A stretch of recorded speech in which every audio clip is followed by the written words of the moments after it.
अब आपके दूसरे फेवरेट सब्जेक्ट पे आना चाहता हूं, पाकिस्तान की फौज। ये बताइए, बहुत लोग कह रहे हैं पाकिस्तान में कि फौज न्यूट्रल हो गई है, ना इधर है ना उधर है, जो डेमोक्रेटिक पॉलिटिकल प्रोसेस चल रहा है वो चलने देना चाहती है। क्या वाकई में जनरल बाजवा इतने ज्यादा न्यूट्रल व्यक्ति हैं? न्यूट्रल तो नहीं है, उनकी तो अपनी फॉरेन पॉलिसी है। ये यूक्रेन को और रूस को सपोर्ट कर रहे हैं, और बाजवा जो है वो यूक्रेन को सपोर्ट कर रहे हैं।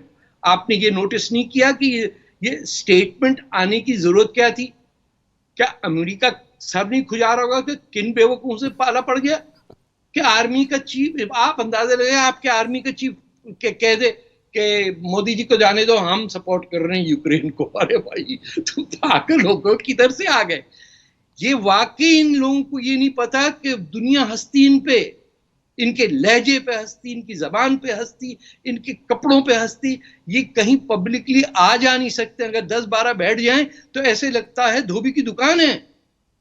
आपने नहीं देखा पाकिस्तानी बैठे होते जो,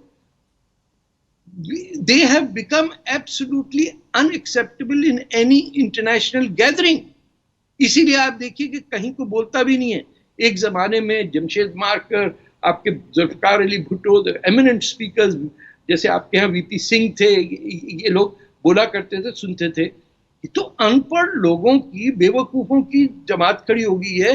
अब एग्जाम देने के लिए भी लाउड स्पीकर बाहर आदमी खड़ा होता है, सारे जवाब लाउड स्पीकर पे दे देता है, बच्चे एग्जाम लिख लेते थे। आपने सुना होगा ये। तो ना किसी को कुछ करना है, ना पढ़ना है, ना कुछ। हर एक के अब्बा ने उसके लिए जायदाद छोड़ी हुई है बेवकूफी की, और वो बेवकूफी के लिए लड़के आपस में पहन लेते हैं। We are in a very dangerous situation। अब सर देखना ये है, तारिक साहब, समझना ये भी पड़ेगा कि क्या वाकई में एक बार फिर से मार्शल लॉ, मिलिट्री रूल, ये चीजें जो कुछ साल से भूल गए थे लोग पाकिस्तान में, वो दोबारा कहीं उसी दरवाजे पे तो नहीं खड़ा। मैं एक और मेहमान को जोड़ रहा हूं इस चर्चा में, आप प्लीज हमारे साथ रहिए। जनरल जीडी बख्शी साहब हमारे साथ जुड़ गए। जनरल साहब, स्वागत है आपका। आपसे दिन में बात हो रही थी, आपने बार बार कहा कि बड़ी खुशी होगी अगर डेमोक्रेसी, लोकतंत्र की जड़ें मजबूत हो जाएंगी पाकिस्तान के अंदर। लेकिन अब जो ये हुआ है, इससे जड़ें मजबूत हुई हैं या जितनी बहुत अंदर पहुंची भी थी वो भी नोच के बाहर निकाल ली हैं? देखिए साहब, अब जब हमने शांति से सुना है और थोड़ा रिफ्लेक्ट किया है कि हुआ क्या है पाकिस्तान की पार्लियामेंट में, आज आखिरी दिन था आपका वोट करने का, on the vote of no confidence. ठीक है, लॉ मिनिस्टर साहब खड़े होते हैं, सेक्शन 5 का हवाला देते हैं और कहते हैं कि साहब एक साजिश हो रही है पाकिस्तान के खिलाफ अमेरिका में। किसने बताया? हमारे एम्बेसडर ने बात करी, विस्की पी वो लू साहब के साथ, और उनको उसको पूरा उसने उगल दिया है क्या क्या प्लॉट हो रहा है। और जो तमाम ऑपोजिशन पार्टीज हैं, पाकिस्तान नवाज शरीफ, पाकिस्तान मुस्लिम लीग, नवाज शरीफ, पीपीपी वगैरह वगैरह वगैरह, ये सब गद्दार हैं। ये सब जो हैं ये पाकिस्तान के खिलाफ साजिश कर रहे हैं। इन्होंने पैसे खाए हैं, लिहाजा कोई वोट ऑफ नो कॉन्फिडेंस नहीं हो सकता। नहीं, जरा आप सोचिए कि अगर ये चीज सारे डेमोक्रेटिक मुल्कों में हो जाए कि हमारे खिलाफ वोट ऑफ नो कॉन्फिडेंस आए, आपके लॉ मिनिस्टर खड़े हों, तमाम ऑपोजिशन, एक A to Z गद्दार हैं साहब। किसने बोला? लॉ मिनिस्टर ने बोला।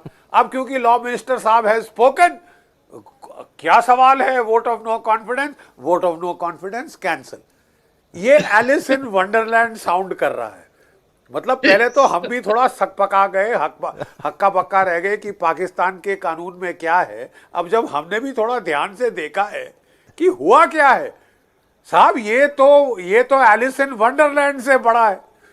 ये तो एलिस इन वंडरलैंड से कि लॉ मिनिस्टर खड़ा हो, बोले साहब तमाम ऑपोजिशन की पार्टियां 10, 20, 30, 40 सब गद्दार। जो हमारे लॉ मेकर्स थे, जो अपने तहरीके इंसाफ पार्टी के, वो भी सबके सब गद्दार। लिहाजा कोई वोट ऑफ नो कॉन्फिडेंस नहीं कर सकते, ये सारे गद्दार हैं। अब ये केस गया है पाकिस्तान की सुप्रीम कोर्ट में, और वो भी थोड़े चकरा गए कि उन्होंने भी बोला कि साहब हम आर्टिकल 5 को समझना चाहते हैं। ये क्या कैच ऑल है?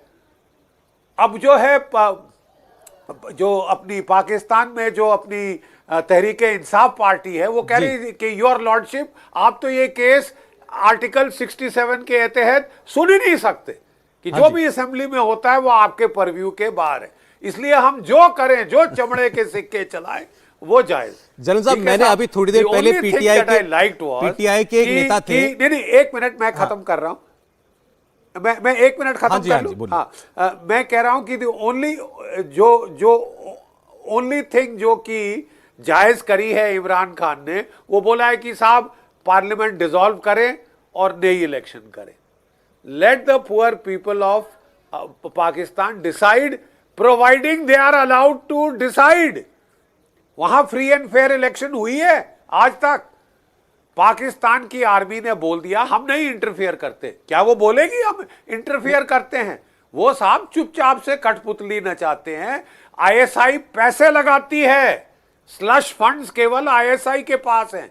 वो इलेक्शंस में पैसे लगाते हैं, लोगों को खरीदते हैं, पार्लियामेंटेरियंस को खरीदते हैं, मेंबर्स ऑफ नेशनल असेंबली को खरीद लेते हैं, बस एज सिंपल एज दैट। तो साहब मैं तो जो है हम उम्मीद करते हैं अल्लाह ताला से कि साहब वो जिन आए वो इनको बचाएं, वो पिंकी बेगम के जिन, या अल्लाह ताला मालिक को ही खुद आना पड़ेगा इस मुल्क को बचाने के लिए।